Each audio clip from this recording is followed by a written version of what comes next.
Namaskar and welcome to In Focus. No matter how much he distances himself from politics, VP Singh remains central and critical to what's happening in Delhi. Everyone wants his advice, everyone seeks his opinion. But what does he really think? Later in part 2, I shall talk to him about himself and how he sees the future. But first, what is his assessment of the United Front and the Gujarat government? Mr. VP Singh, as I said, later I want to talk to you perhaps on a more personal level. But let me begin a little bit more politically. You've come back after 3 months abroad. You've had a wonderful time to look back on India and think. What's your assessment of how the United Front is performing? I think it's in difficult circumstances that it's working. But if we take the overall assessment, I think there's not anything to be disappointed with. And there are many things which I think have positively happened. One is about our relations with our neighbors. There's a very positive effort and impact in Gujarat's principle of going an extra mile to make friends. I think that has qualitatively changed the policy so far we were following of confrontation. Then institutions so far is concerned. In a coalition, the biggest safeguard is of institutions. In a monolith structure, the ruling party just can carry away the institutions. It's not possible. The biggest thing that has happened, that the regional parties, which felt isolated. Delhi was a distant place, maybe a different place. And their state, they thought, is there and Delhi is somewhere else. They are now involved in the running of the government. They are involved in running the country. I think this is the biggest measure for the unity of the country. So you're saying we are now functioning as a better federal state than before? Yes, there are many shortcomings also in the functioning because we are in a learning process. Tell me about some of the shortcomings that you've witnessed in the functioning of the United Front. Shortcomings in the sense of, I think there should be a little more communication and coordination. This has to be with any coalition. But overall, it finally does overcome the difficulties and does go ahead. You know, you talked about more communication, more coordination. Many people say that the habit of the left parties to publicly criticize the United Front's policies, sometimes to dissent from them, sometimes to even organize morchas against them, gives the impression that the UF is disunited and quarreling. You see, any coalition, that impression can come. And over a period of time, resolution of differences will get systematized and institutionalized. It's not only the question of left, it could be anyone. And as the institutionalization of resolution of differences come, I think this will be mature into a better But you know, function. at the moment, this institutionalization is not happening. Let me give you an example. Whenever anyone talks to the left, they publicly criticize the economic policies of the United Front. On the one hand, they are committed to them because they are part of the common minimum program. On the other hand, they criticize, they defeat the IRA bill in Parliament, they're against economic liberalization. This makes for confusion. One thing we should understand, they have not changed the policy. They had these policies, economic policies. It's not that they have, for maneuver or very ulterior purposes, have changed their position and made an attack. That's a different sort of thing. They've held these policies right from the beginning, and they voice it. And the collective effort is to harmonize all the various points of view. And anyway, it does go ahead. It does go ahead. But not always. Sometimes they get defeated over the IRA rather critically. And well, that sort of thing is happens and is not a disaster. I think it's part of the maturing process. Here, in now, 2 changes of government have taken place, and the United Front has held. It's not broken apart. Again, there's a split in Janata Dal, well, but the United Front and National Front both have held. So there is a process of greater maturity. And whatever we see now, I think over a period of time, as a national experience, not even us, today BJP is going in coalition. It has problems with its partners. Congress is looking for a coalition. So we all have to go through this acquiring of the skills of a coalition. So you're saying in a sense that we have entered an era of coalitions, yes, but we haven't learnt coalition culture. No, in the state level we have. In Kerala and in West Bengal, it's functioning. What about in Delhi? In Delhi we have to, in a learning process we are. Does that mean people have to be more accommodating? Of course, it has to be more accommodating. And what, after all, a state is finally, state is the final manager of competing interests. It's very easy to manage a capitalist or a labor union, single interest. But all competing and conflicting interests, state has to manage. And in this management, it has to compromise, find the median path, and coalition is one which forces it, brings a consensus about it. But this is obviously good news to Mr. Gujral's and the United Frontiers, because clearly, unlike a lot of others who are critical of the United Front, you're actually giving them a very high pass mark. You think they're functioning well. If you see it as a historical process, I think we can understand it better. Okay, let me come to a more specific area before I move on to other subjects. Mr. Gujral has been Prime Minister 3 months. How do you assess his performance? I think one thing you ask anyone about Gujral, a first comment is he's a thorough gentleman. And it's not no small thing, because the highest place is a place of trust. And the first instance of a common man is of trust. Thereafter, you see, in this whole thing, you know what is the greatest achievement in 50 years of India. Not the various data that we produce, that we have kept it an open society, a debating society, a listening society. And if that is our achievement, that we have been able to maintain it when many have lost it, I think Gujral is really maintaining the spirit of what we have achieved in our political ethos. You know, you said that when you ask people about Gujral, their first answer is he's a gentleman. The second answer is very often that he's a weak man who doesn't stand up for what he believes in.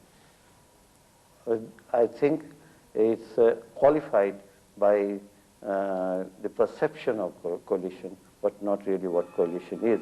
Coalition does become stronger because of interactions. People look upon you as someone who always stood up for his principles. So let me put to you the two instances where I think Mr. Gujral's standing has been weakened. The first instance was when people said, here's a prime minister who stands for probity and integrity, but not even once has he called upon Lalu Yadav firmly and categorically to step down. Do you think he should have handled that better? Calling of names is not strict. So far the law is concerned, he has been found. So if you had been in his position, you would have behaved almost identically to Gujral? You see, even if you see the Bofors case, I didn't call names when I was Prime Minister. So Mr. Gujral It's a question of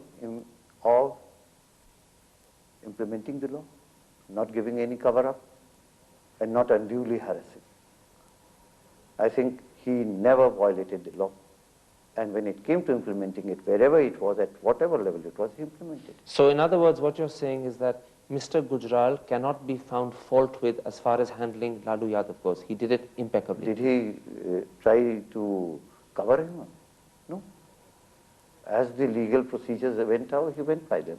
That's a very, again, clear argument in his defense. Let me put the last instance to you, Mr. VP Singh.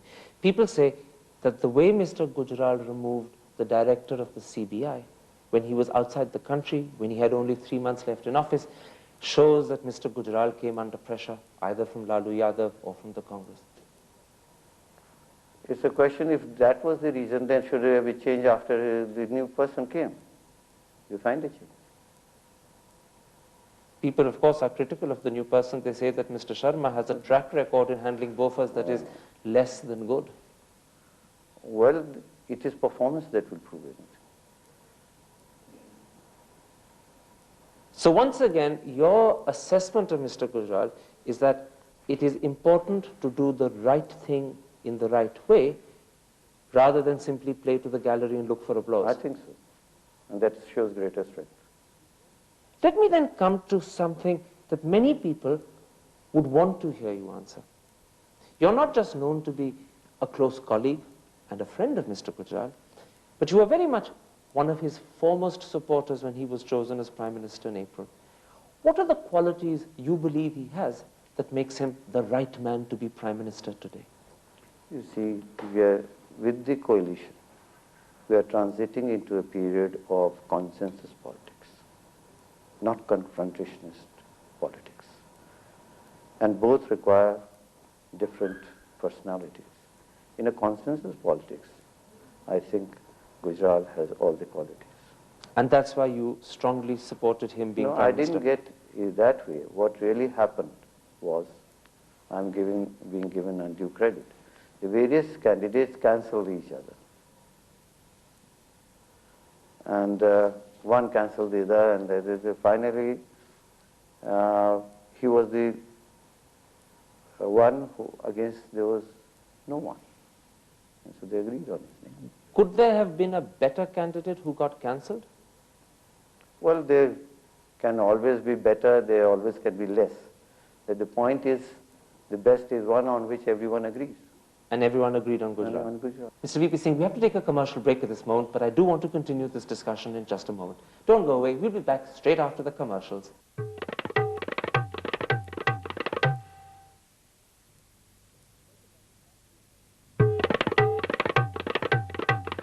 Welcome back to part 2 of our interview with Mr. V P Singh. Let's move away from specific issues and talk about the broader political questions of the day. One of the broadest questions that confronts the country today is the issue of corruption. You won a major election in '89, fighting for probity in public life. Today, people think corruption is a lot worse. How do you react to that? Yes, there is concern about that, and deep concern in the people, and I share it. I think, one, of course, the law must be enforced. So long people get away with it, you can't really control it. But this alone will not do. You have to look at the system, you see. Where do the political funds come from? We're not going to provide them properly, legitimately. It's wearing a pajama without pajama strings, you see. So one will dirty it anyway. So what you're saying is until you clean up the election system, you can't remove corruption. Really, let me ask anyone, put his hand on his heart and say, did all the money that came in the election was clean? None of us gets. Not even you when you were fighting elections? Not that I took from any businessman as such, so that much I protected. But it came from party funds, it came from other sources. And you have no idea what those are? And so what's the point? I mean, the collector who collects money is bad, but if you take money from him, then you are pure. There's a sheer hypocrisy. Are you advocating state funding of elections? State funding, yes. Let us admit this. Unless we get over this, state funding. Next is declaration of assets publicly, I mean in the parliament, on the table of the house, of the ministers and MPs, MLAs, and punishment, rigorous imprisonment if somebody does. Rigorous imprisonment if they declare falsely? All right, even imprisonment, simple imprisonment is good enough. Please carry on, yeah. And then the amendment of the Official Secrets Act. Now a minister stands up and says, in public interest I voted. It is in public interest you disclose it. It's only in your interest that you are keeping it secret. It is the British law. Why do we need it in democracy? We should know, taking defense and home, we need not, we should allow secrecy there. But other places in contracts, etc., what is it? Then decentralization, Lokpal, I think the whole gamut of measures of electoral reform. Tell me something. You clearly have an agenda that can tackle corruption, and corruption is clearly the #1 priority that worries the country today on its 50th anniversary. Have you spoken to Mr. Gujral about doing these things? Yes, in dialogues we have mentioned it, and he very much shares the concern about corruption. Do you think he's in a position to do anything? Yes, he has to carry everyone along with him if he's not doing all alone. But can he carry the United Front, these 14 parties? He's carrying it so far. But on this, on these major changes, state funding, rigorous imprisonment if you don't declare? It's over, so it's given some time. How much time? Well, say 5-6 months. Do you think in 5-6 months these major changes can happen? Could happen. You're really hopeful? Yes. So let me come to one last issue that's worried the country.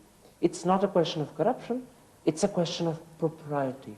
And again, you're one person, everyone said he always did the proper thing. So let me now ask you this question. When a man in a position of authority in responsibility is charged with corruption and faces a court case, should he on moral grounds resign? Or should he on technical grounds say, no, I won't? Well, I would have. But it depends from person to person, you see. Can I give you an example? Did Lalu Yadav damage the position of Chief Minister in Bihar by refusing to resign earlier? Well, he did resign anyway. Now it's the timing that can be debated. But by the timing, did he damage the institution? And insofar, what has really happened before that, you see. At the same time, in Hawala case, the whole gamut of political spectrum was charged by the CBI. Even the topmost of every party almost died. Khurana lost his job. He can't recover it. Advani was affected.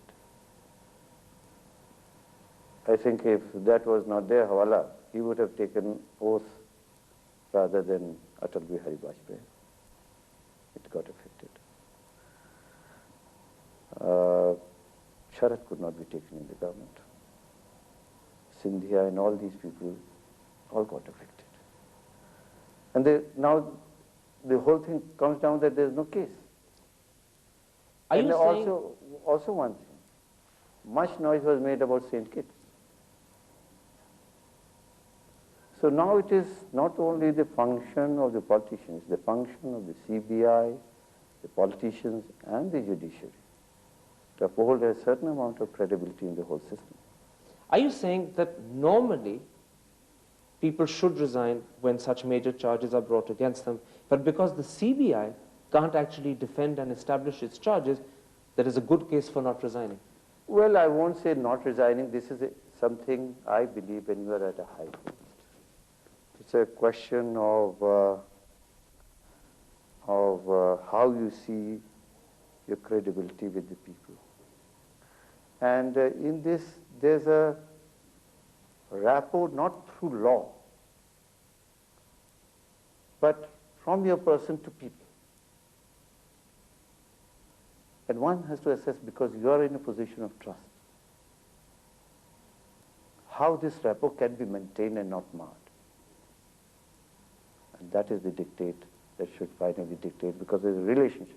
Did Lalu Yadav ever consult you before he resigned about whether he should resign? I was not in dialogue all through London. Did he fall in your estimation? Not even, no.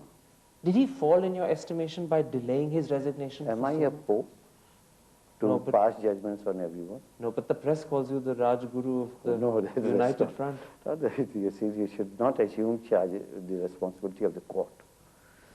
And you should not become on a high moralistic program saying you're bad, you're good. And I don't think that's What's your advice to Sharad Yadav, who is the president of your party? We are going to take, one thing we had agreed before the interview, that you'll not go into parties and politics. Okay. Let's keep so far, generally I have answered it. Specific names you say, well, not for 5 years I've not taken. In St. Kitts I did not take a name. When Hawala came, I did not take a single name. In bank scam, in This industrials came, sugars came, I did not take a name. So you've given 5 years I have not taken any Mr. VP name. Singh, I won't push you for the name. You've clearly indicated to the audience which side your sentiment and thinking lies without having to be specific. I'll leave it there. Let me ask you a different question. You look upon the Janata Dal today, which is a party you helped create in 1989. Do you recognize the party as the same party, or has it changed beyond recognition? No, Janata Dal is there, but not the Janata Dal of 89. It's just like this, you see. In a nest, there are many chicks, you see. When they grow big, they fly away, make their own nest. The old nest is blown away by the wind. That is the process. They may do better.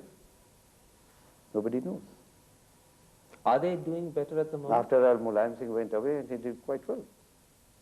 But is the Janata Dal today at the moment doing better? Well, I think one thing you should see about Janata Dal, whatever criticism may be made of Janata Dal, people did trust it to give it 3 prime ministers, in spite of everything, not having majority, any time. Were you upset when you saw, just 2 weeks ago, the present Prime Minister being heckled and almost forced to leave a Janata Dal meeting because they wouldn't let him speak? It's a part of the democratic process. You mean it's normal? And it was Gujar, he's also right to not to be there. As well as somebody wants to say something, he has a right to say. Many people say that the biggest problem in the Janata Dal today is the bitterness of the former Prime Minister, Mr. May I ask, Devgowda. why are you only nailing my to Janata Dal, why not other parties? Because you are the founder of the Janata Dal. Your word carries weight with the Janata Dal. And people say that if Mr. VP Singh tries, he can patch up between Devgowda and Gujarat. Would you ever try and bring them closer together in the interest of the party? I would wish to, but you are assessing too much of clout that I have. I don't have that clout. You say I you would wish to, that's another thing. Will you try as well? Well, let it be. Why should I go public on these issues? And once again, without saying so, you've given me an answer. Mr. VP Singh, tell me something. It's 50 years since independence. Everyone knows what the achievements of the country are. Very briefly, because time is against us, what is the biggest failing that we've been unable to achieve?